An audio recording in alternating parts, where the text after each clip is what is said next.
বিশ্ববিদ্যালয়ের শিক্ষার্থীদের অধিকার আদায়ের যে একটি প্ল্যাটফর্ম, সেটা একমাত্র ব্রাকসুর মাধ্যমে প্রতিষ্ঠিত হওয়া সম্ভব ছিল।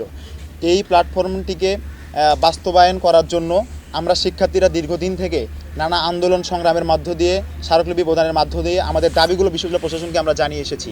কিন্তু বিশ্ববিদ্যালয় প্রশাসনের যে ব্রাকসু কেন্দ্রিক যে অনিশ্চয়তা বা অনীহা, এটি তাদের বারংবার যে সিদ্ধান্ত পরিবর্তন করা এবং নির্বাচন কমিশন গঠন করার মাধ্যমে এবং কমিশনারদের পদত্যাগ করানো এবং প্রধান নির্বাচন কমিশনার কোনো প্রফেসররা দায়িত্ব নিতে চান না, এ ধরনের আর্গুমেন্ট দাঁড় করার মাধ্যমে এবং ভোটার তালিকার যে অসংযুক্তি দেখানো হয়েছে, সেগুলো বারবার দেখার মাধ্যমে নির্বাচনটাকে আলটিমেটলি আসলে পিছানো তাদের একটা চিন্তা ছিল এবং জাতীয় নির্বাচনের পরে নিয়ে যাওয়ার যে একটা তাদের পূর্ব পরিকল্পনা ছিল, এটা এখন দিনের আলোর মতো পরিষ্কার হয়ে উঠেছে শিক্ষার্থীদের মাঝে।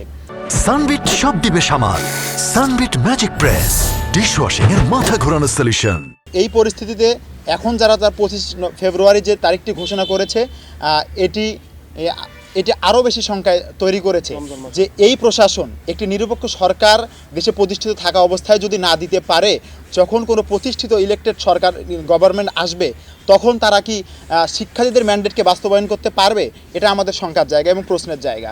মানে মূলত নিরপেক্ষ সরকারের আমলে শিক্ষার্থীদের ম্যান্ডেট বাস্তবায়ন করা সম্ভব হচ্ছে না, সেখানে ইলেকটেড গভর্নমেন্ট আসার পরে তারা শিক্ষার্থীদের ম্যান্ডেট বাস্তবায়ন করবে, এটা আসলে আমাদের কাছেই বরাবর হাস্যকর মনে হচ্ছে এবং এটা অভাবনীয়। আসলে বিশ্ববিদ্যালয় প্রশাসনের যে বিভিন্ন সংস্থাগুলো আছে বা ডিপার্টমেন্টগুলো আছে, তারা পারস্পরিক একে অপরের উপর যে দায় চাপানোর একটা নীতি, কেউ কারো উপর দায়টা নিতে চায় না, একজন আরেকজনের উপর দিতে চায়। তো নির্বাচন কমিশনার কখনো নিজের ব্যক্তিগত দায়, কখনো রেজিস্ট্রার দপ্তরের দায়, কখনো সিডিডির দায়, এভাবে দিয়ে একটা সময় তারা ক্ষেপণ করেছে। তাদের আলটিমেটলি আমাদের কাছে যেটা পরিষ্কার, তারা আসলে নির্বাচনটাকে প্রতিষ্ঠিত করতে চায় না এবং তারা চায় না যে বেরোবি শিক্ষার্থীরা একটি শক্ত প্ল্যাটফর্মের মাধ্যমে তাদের অধিকার আদায়গুলো প্রশাসনের সঙ্গে চোখ রেখে কথা বলে তাদের অধিকারগুলো আদায় করতে পারুক, এটা তারা চায় না। তখন তাদের অনেক দুর্নীতির রাস্তা এবং তাদের সবসময় জবাবদিহিতার মধ্যে থাকতে হবে, এটা তারা চায় না। তারা এখন আরামায়েশে যেভাবে তাদের দুর্নীতি যে একটা আখড়া তারা বেরোবিতে গড়ে তুলেছে, এটা তো মানে প্রকারান্তেই ভেঙে পড়বে। এই ভয়ের সংখ্যার জায়গা থেকে আমরা মনে করি প্রশাসন নির্বাচনটা চাচ্ছে।